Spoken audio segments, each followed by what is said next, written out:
It's me, Cappy. My mommy is the best. Superman will be next. She helps mommy. It looks Miles back. Your dick goes back. And his back go back. You wait for the straw. Brush. Get ready for Pet Super Scrubby. Pet Super Scrub. Welcome to my Global Healing for the Soul podcast, sponsored by myself, Robin Stoltman, as I am America's #1 fertility and parenting mindset expert, a transformational resilience speaker, a coach and trainer for businesses and individuals. I'm also an author and a supermom of 11 biological children with 8 C-sections in a row after overcoming infertility that I had for over 5 years using my Fertility Mindset Revolution program I created, with this being season number 6, episode number 32, where every week I feature different guests to help you become the best version of yourself through different methods you may not have heard of or even thought of. So be sure to like, share, comment, and subscribe to Healing for the Soul podcast and keep coming back for more. Now today, I have somebody on my show who's absolutely amazing, like I do with all my guests, but this one has met my childhood dream that I wanted to be just like. So his name is Kent Maxson, Max to his friends, and is an award-winning songwriter. His music has been performed on international radio and TV, and he has won multiple industry awards, including an RIAA Gold record for his hit single, From Where I'm Sitting, which he wrote with Garth Brooks and was recorded by Gary Allan. Artists who have most recently recorded Kent's song include CMA Texas Country Artist of the Year, Will Bannister, multi-platinum award-winning songwriter / artist Buddy, and Irish songstress Mary Duff, Irish traditional country artist Jordan Mogi, and rising young country artist Alyssa Tarrant. Kent keeps a busy touring schedule, performing at house concerts in small venues throughout the South while writing and mentoring young artists on the craft of songwriting. Kent released his latest EP, Max, in November 2019. His memoir, No Way Out But Through, a songwriter's slow, blind journey from chaos to clarity, was released in April of 2025. Kent currently lives in Nashville with his wife, Cindy. So thank you so much, Kent, for being here today. I really appreciate it. I'm looking forward to it. It's good to meet you finally. Well, yes, same here. So, one of the questions that I have is, who or what inspired you to become an award-winning songwriter? Well, first, I didn't aspire to be award-winning. I aspired to be a songwriter. And I actually started writing songs, it's hard to believe for most people, when I was 5 years old. Now, I didn't write them down or anything, but I can remember walking down the street and making up songs as I walked along. And songwriting for me has always been a way to express what's inside my heart. I was in situations where I was kind of shy, and you just didn't express everything you felt in public. You know, a child was to be seen, not heard, or heard, not seen, not heard. Excuse me. So I'd sit in the background, but the emotions that were inside me had to come out some way. And so I started banging on the piano, and haven't stopped since. I love that, because I'm thinking to myself, right now, I'm I've had that experience. When I was a kid, I would write songs just to write them, but I didn't do anything with them. I just wrote them down. But so you played piano then when you were 5, or when did you start? Well, my mom would not let me take piano lessons till I was 7. And so, but we had a piano and I was allowed to go bang on it. So I went up there and I found these notes in this order were happy. These notes were sad. So I got to play it starting at 5, but my lessons started when I was 7. I love that. That's awesome. Because that's a good thing to allow a person to start playing piano when they're younger. Because my son, he's 7 and he's learning how to play piano because he wanted to learn. And I told him, I said, that was the best thing he's ever asked me, outside telling me that he loves me. I'm that was my mama's heart wish. I'm yes, he's carrying on the music, and he's got the ability to sing and stay in tune while playing piano. That's awesome. Yeah, I'm I don't have that gift. yet. But I'm glad that he's got that gift. I think it's a great thing. So how did you know, did you know that you wanted to be a songwriter at 5? It sounds like, or? Yeah, I didn't really know that that was a profession or something you could do, but about the time I got into 3rd and 4th grade, I started reading, we were allowed to go to the library, and I started reading biographies of different people, and I came across, I don't know what was first, Mozart, Beethoven, or somebody, and it just hit me that's, I'd been making up songs anyway. You mean you can do this as a living? So that's when I started the quest. Wow. That's awesome. This is very insightful, because I'm thinking about, like I said, with my own son, being able to help him, to keep him on that right path. Because I think that's something that all parents want to do, is encourage their children to follow on the path that is for them. Not necessarily for us parents all the time, but at least for me, that's where I've noticed. I'm like, I want to help my child grow. And it sounds like your parents helped you grow in the area that you were really good at. You know, like when you were younger, like when they started seeing those gifts. Yeah, I think that there's a line that you have to be aware of discipline versus crushing. I don't know I'm going to go there. So there was a study that talked about, and they went and measured kids at a very early age, like 1 and 2, and I don't know how they did it, but their creativity. And they found out that like 90% of the kids had this creativity in them. And then they measured these kids and followed them like every 2 years. And by the time they got to, it was either 18 or 20, they only had like 20 to 25% that they would call creative. And so their theory was that the school systems, we talk about reading, writing, and arithmetic. Well, the arts are being taken out of schools. And so they've crushed creativity. You're taught to conform. You're taught to be in this mold. And there are rules to society that you do need to play, but this creativity is in all of us. We've just ignored it for so long.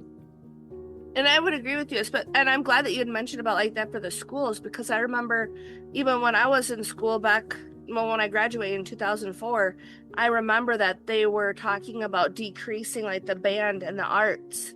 Yeah. And I'm like, that's not a good thing. Because like even back then, I'm like, how are we supposed to get our creativity out? Yeah, the arts are an extension of your spirit, of your soul, in my opinion. Yeah, I would agree with you very much, because I know like even recently I thought about going back to poetry writing, because that's part of that songwriting that I would do. And like I felt better when I was doing that, because I like AI, but I don't like it because it misses that human experience in it. Yeah, I agree.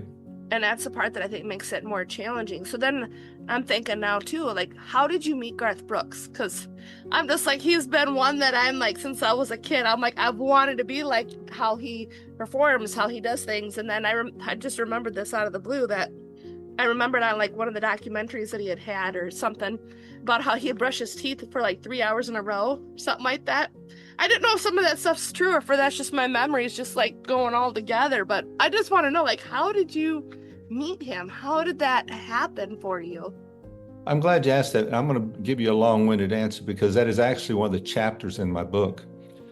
Because no one would know who I am at all if it weren't for, this taking place. So I'm going to tell it in 2 parts. So I was working in a store called Circuit City. I don't know if you remember them, selling electronics. And the store I was at was in a part of town where we would have vagrants, hobos coming in. And my boss didn't want people in there like that because it destroyed the business. So anytime someone came in that was one of these hobos, for lack of a better word, I was assigned the task to get him out of there, because I'm 6'7" and kind of big, and the people are afraid of me, whether they need to be or not. So there's this one guy that came in. He was filthy, dirty sweats, hadn't washed or bathed probably, and looked like in a week. So they sent me over to get him, and he was at this end cap, and as I got closer to him, he looked familiar, and I said, "Do I know you?" And he said, "Randall Tex Cobb, damn glad to meet you." Now, I don't know if you know who he is, but he was an actor, and he was a boxer who fought for the heavyweight champion of the world. He didn't win; he got beat up. But So we started talking. He was originally from Abilene, Texas, and I grew up in Texas, and my parents lived in Abilene for a while. And so he said, well, what's a Texas boy like you doing out here? And I said, well, I'm one of those songwriters. You are? Well, my wife's a songwriter. And so across the store was his wife. He takes me over to meet her. And we started talking, and then I ended up selling a stereo.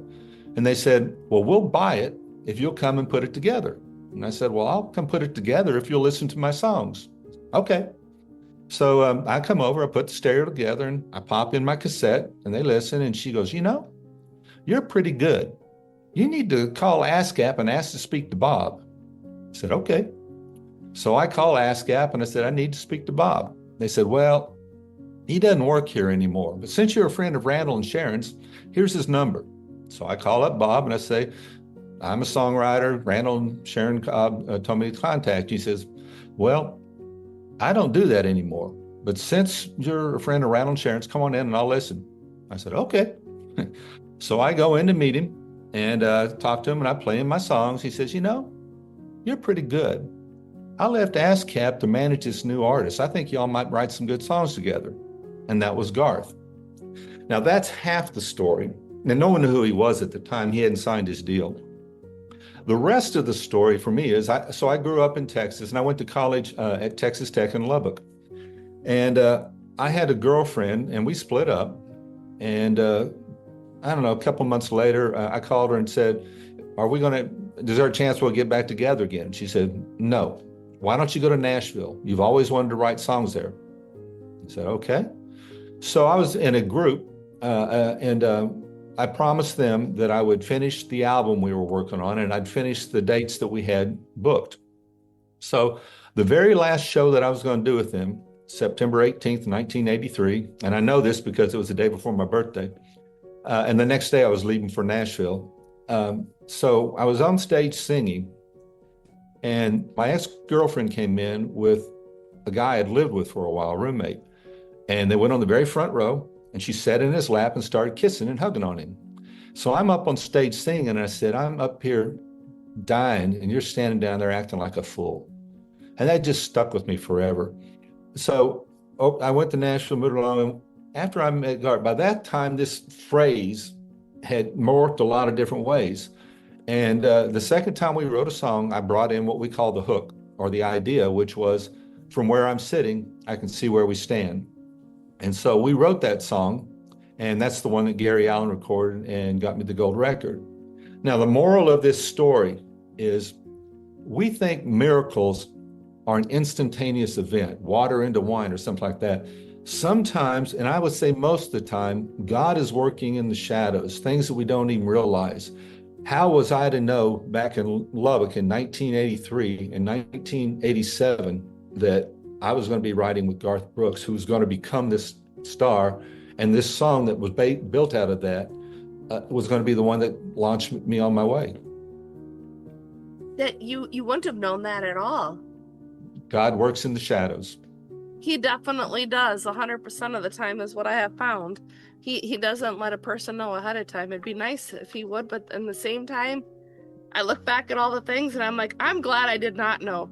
That's why the song I was telling you about ahead of time about for the dance, I think that's where I resonate with that, because I remember one of the parts in that song, the dance with Garth Brooks, is, I'm glad I didn't know the way that things would go. Yeah. You know, he made it a big hit, and he does it like no one else, but that also comes into the songwriter. He didn't write that. That was written by Tony Arata. Okay. And songwriters are kind of the people behind, they're the ones that create the magic. And then the others take it and they add their own little magic. But the heart and soul is really usually, and Garth does songwriting, but is in these writers that no one ever heard of. Yeah, and that's what I was wondering too, like, how does that work? Like, you have like your song that you've created, and then the singer is the one singing. They're the ones that are getting famous from the songs that you've wrote. But it's like, how does that, I don't know how to word that for like the question of like, how does that work? Like when your song is like, it's coming to life through someone else. It takes different forms of life as you go along. There's the embryo, and then there's this chaos that you're pulling out of no, I cannot tell you how many times we've gone over a line and changed the word here, because it changes the entire meaning of that line. And when you do that, it changes the whole song. So, I do not want to disparage any artist. They bring something to it too. I mean, someone like Garth, Gary, and them, when they listen to songs, they get flooded with hundreds and hundreds and thousands of songs. Someone trying to make it big, or someone who has this great song. And as they listen through them, they have to connect on some level. And so it is an extension of that. And if they connect, like you just mentioned the dance, and I could tell you a whole story on that one, but when they connect, then there's another level of magic. Well, now I want to hear about the dance. Because I remember, like, one of the songs he had the Oklahoma City bombing in his music video. And Yeah. I don't remember if I don't think that was the dance. I think it was another song. Yeah. But I'll never forget that video because the way it lined up. I'm like, I see these people that are so talented, that have these amazing gifts of how they're able to place the music in the right spot with the right wording, with the right scene in their videos. And I'm just like, I'm in awe. So I love watching because I love learning. So how does that work with the dance then? Now I'm curious about that song.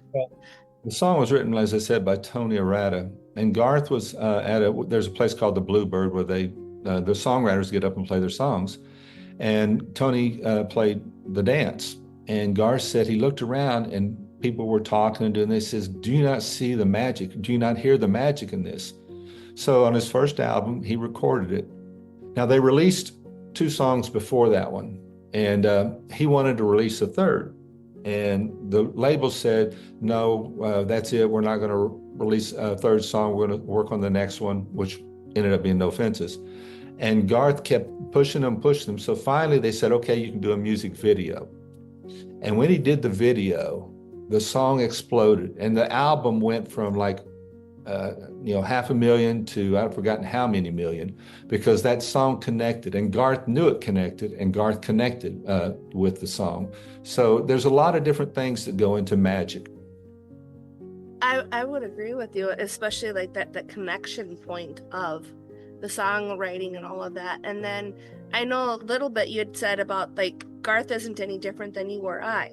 So I was wondering like because I know like there's so many people that seem to put other people up on a pedestal, and I'm like, I've been around other people who are famous, or at least they're famous to me, like John C. Maxwell. I've been around him. I've been around Ryan Leake. I've been around and Tim Tebow. I've been around some of these people just for like a brief time. So to me, I'm like, I'm starting to realize that they're no different. But it's like, what is your take on like, how is Garth like us? Puts on his pants every day, same as us. He eats the same as us. He hasn't let the fame go to his head, which is a miracle. I mean, I can remember us when we first started writing. We were in this rundown house that Music Row at the time was just nothing but old houses, and so we were sitting in the kitchen looking out over a dusty alley. A glass of water, and the table was dirty and wobbly. And I don't think he's ever forgot that. I mean, no matter, I guess because I'm not famous and I don't know if I really want to be. You can get jaded. You can but start believing your own press, or you can try to hold on to the thing that made you. I don't want to speak for Garth on anything. He's his own man, and I'm just fortunate that I know him. And from my point of view, he's the same guy that I met in 1987. No, and I don't blame you for not wanting to not speak for him. So no, I appreciate that, but I'm just saying like, it's good to know that he's still that same person, because I know like that's one of the fears that I've always had. Yeah, is I don't want to become someone who's famous just for it to all go to my head and then never still remember where I came from. Then it sounds like Garth still remembers where he came from. My experiences with him, yes. That's awesome. Because I know, like, that's, like I said, I think that's, I don't know if sometimes that fear holds other people back too. I mean, like, in a way, like when they're thinking about, or if they even think about, like, for being famous long term, of how they want to show up, who they want to become. I don't know. I don't think, well, you write songs, maybe some do, but you don't write songs to be famous. You write songs because you have something that's burning up inside of you. I think that when you find the gifts that God gave you, and we recognize some gifts more than we do others. I mean, what do you think about the person who goes out and feeds the homeless people under a bridge? They don't get the recognition, but they're just as valuable, if not more valuable. And no one's more valuable, but they have their place in the earth. We all do. You have a gift. You've been given a platform. We all have our opportunities, and our audience may be one, and our audience may be millions, but we have an obligation to use whatever gifts God has given us. I love that. Now it's like you're speaking directly to me. You're using God's like speaking directly to me, and I appreciate that very much, because I know sometimes in life I've always wondered, or have you ever wondered, like through your own trials, or if you've experienced trauma, wanting to know where God is? Well, I'm glad you asked that question, because this really is why the book exists. So if you'll give me again the leeway to tell kind of a long story. They say that the 5 most traumatic things a person can go through life are: 1, the death of a loved one; 2, a medical situation or emergency; 3, a divorce; 4, the loss of a job; and 5, to sell a home or move. In 1983, I did 4 of the 5. So in February of that year, they rushed me to the hospital with chest pains. And I go into the room, they do their checkup, and they put me into the emergency room immediately. And I remember as they were putting me under, it's like, God, let me wake up. So when I came out, they told me that I had 2 conditions. One of them was pericarditis, and the other one was AFib. So over the next 4 to 5 months, I was in and out of hospitals and clinics, getting tested, x-rayed, MRIs, trying to get my heart shocked in. Nothing worked.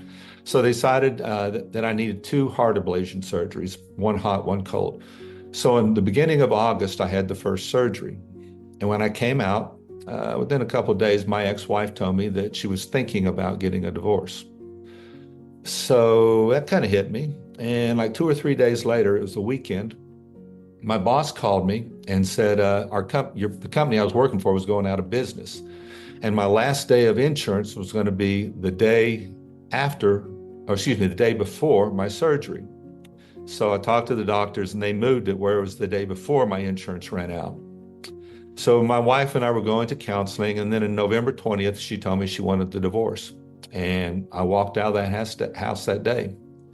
So when I started this thing, I was in a fog, and I don't really remember much about the next 6 to 8 weeks, but I knew that there's nothing for me in the town I lived in, and something just told me, Nashville. It was just kind of like this deep longing, because I never wanted to leave in the first place. So I moved back to Nashville, and my roommates that I'd had 30 years ago had bought houses side by side, and one of them rented me a room, $50 a month, and then they helped me move my stuff into a storage. And I can remember going to bed at night and lifting my arms towards the ceiling and feeling like my prayers stopped there. They didn't go out of that room. So when I was going through the divorce, there's things during the day that can distract you. You talk to people, you go get a burger, you can go to a Starbucks, whatever. But at night, you're just by yourself. And it's the loneliest, most deserted feeling that I've ever had. So I would get up because I couldn't sleep. I'd, 10, 12, 1, 2, 3 o'clock in the morning, and I'd go walking in the night. Now, if you've been to Nashville, they don't have sidewalks, just blacktop roads and trees and things. But I would usually end up at the local school walking or running around this track until I couldn't walk or run anymore. And then I'd wander back towards the house, And at that time of night, the things that you would hear would be like critters in the leaves, streetlights humming, or crickets. So little by little, over the next couple of years, a lot of things happened, and I started to heal. So some publishers had heard I was back in town, so they started setting me up with some young kids to teach them how to write. One day I was writing with this very talented young lady, and she had told me that she had pitched a song to a very famous artist. And I said, well, what did you hear? And she said, crickets. I'd never heard that before, that saying. And I asked her to explain. She told me, and as soon as she said it, I knew I had a song to describe what I went through. If you go to the Bible, it talks about a prophet was in this cave, and God wasn't in the thunder. God wasn't in this. He wasn't in that. He was that still small voice. And so for me, crickets represented that small voice. The very thing I thought was God ignoring me was him talking to me. And that led me out of where I was at on the path to having, I guess, what you call semi-normal life. That's beautiful. I'm trying to not cry. I'm just like, that's amazing. It's, I got nothing. That's just beautiful how you're expressing, and how God is that small, still voice, and we can't always hear him. Look, the book is really about this transformation that took place. There's 13 chapters, stories, biblical truth, and a song in it. I would I tell that story to people and they think, oh, what faith he has or whatever. There's times still, I'm a struggling human being like anyone else. And I went through some things about a month ago. It's like, where are you? I think we question sometimes. There's another little thing. It's a very small story on this one. There's a place here in Nashville, it has a small lake, and it's a protected little wildlife reserve. And one of these times when I was, screaming, where are you, God? Where are you, God? And I was walking along. About that time, this little small breeze whisked across my face. And I felt it was God saying I was there. A lot of people say, oh, you're imagining it and all that kind of thing. Let them. I don't care. At that moment, I knew he was there. And I think sometimes we just need to be a little more aware. We're going to go through a trial. There's no way around it. He said, in this world, you will have troubles. We just hold on and we keep, for me, if there is no God, if his son doesn't exist, then why in the world am I here? It has no meaning. Yeah, it doesn't. So that's kind of where I'm at. No, and I appreciate that, because I've tried to go down that rabbit hole of thinking like somebody that doesn't believe that there's God, and I'm like, I got so many dangerous thoughts that I'm like, no wonder why there is God, because he makes it so you don't have all of those dangerous, horrible thoughts in our head that can take over. And I'm like, just that little bit, I'm like, there is God. And so I very much appreciate, like what you said, like even like the wind, because he's there. He's always listening. Yeah, I most of the time when I talk to people, I tell them that I'm a follower of Jesus. I don't say I'm a Christian. I'm not embarrassed about it, but I say that because we're sinners inside the church, and some people have labeled themselves Christians have gone out fighting over things like whether you dunk or sprinkle, whether or not the wine is real or if it represents, should it be wine or grape juice? And that's not what it's about.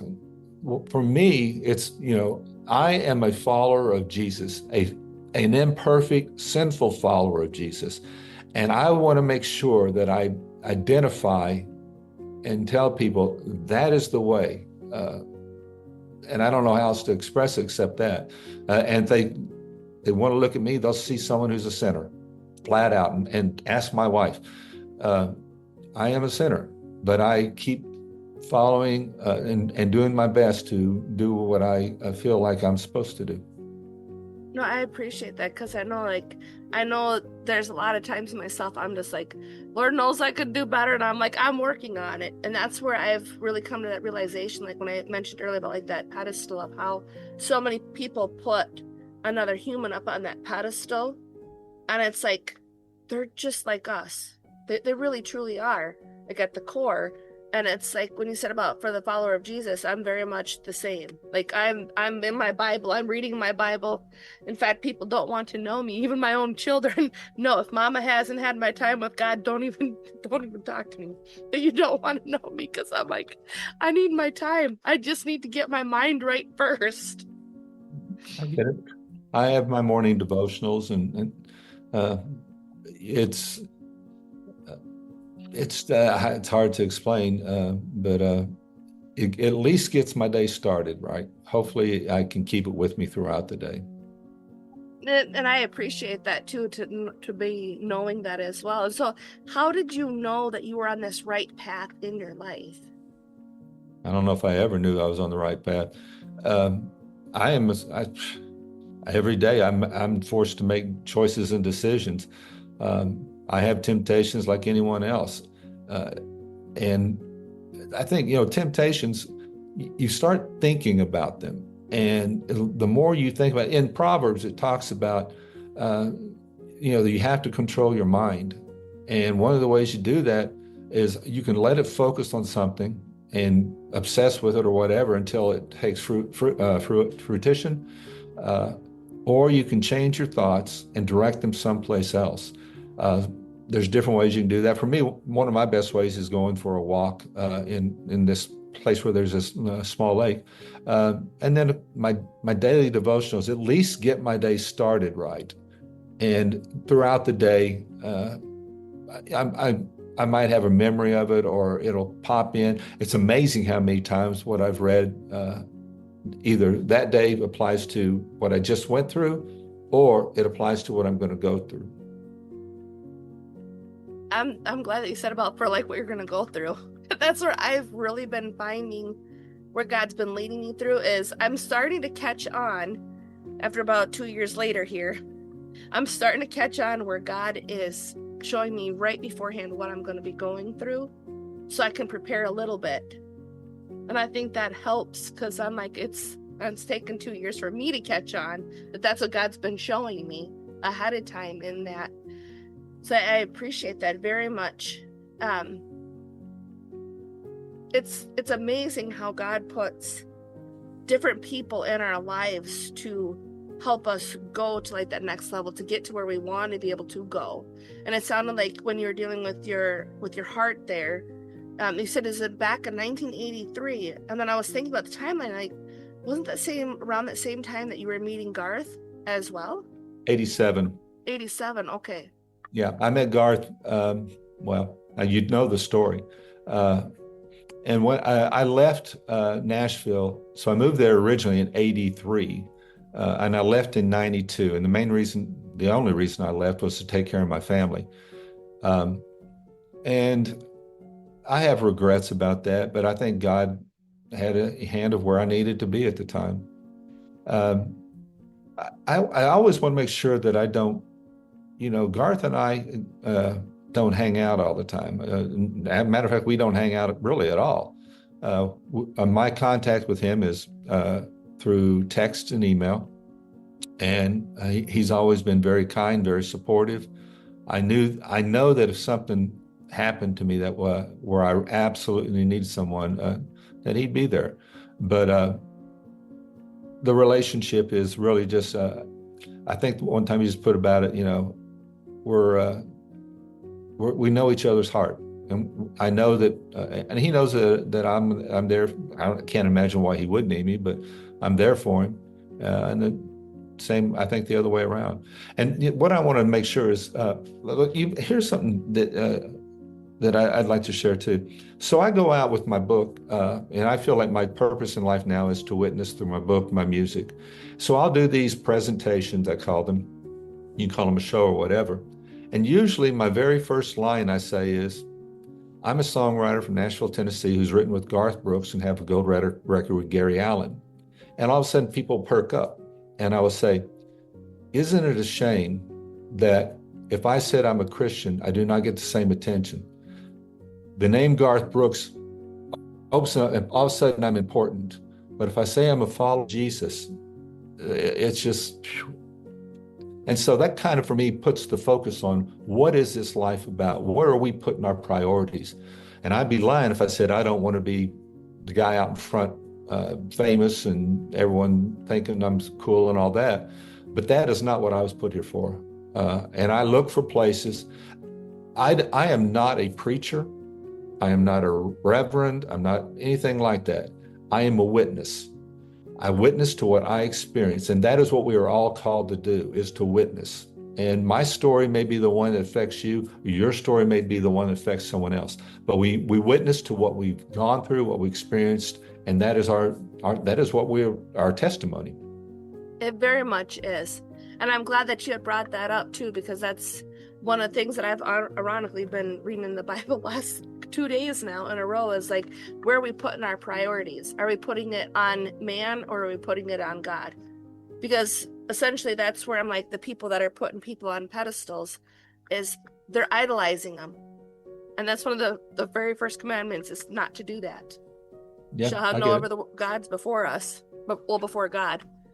You know, I've done a lot of these podcasts, and, you know, some of them have an audience of 50 to 100, some of them, you know, 20 to 30,000. One says they had over 100,000.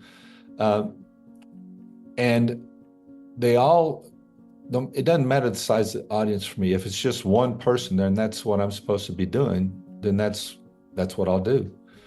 We all want to be, I think there's something in us that wants to be known, to feel like we're important. You never know what corner of the world you're going to change just by. I make a game right now. I started this maybe 6 months ago. And like, if I go to the grocery store and I walk down the aisle, pretty much everyone I say, hey, how you doing? Or excuse me, or, oh, isn't that a great brand? I love this. Anything. And it's a shock for people that anyone would speak to them in the store. It's a game that I've made up. And I personally feel, and I'm not trying to draw attention to myself that I'm this wonderful person. I'm saying I personally feel like, at least for a moment that day, that person felt like they weren't just a nobody, that they felt important, that someone cared about them. Even just a hello. You never know what'll make a difference. Very, very, very true. So one of the things I do want to ask is, before we close our show here today,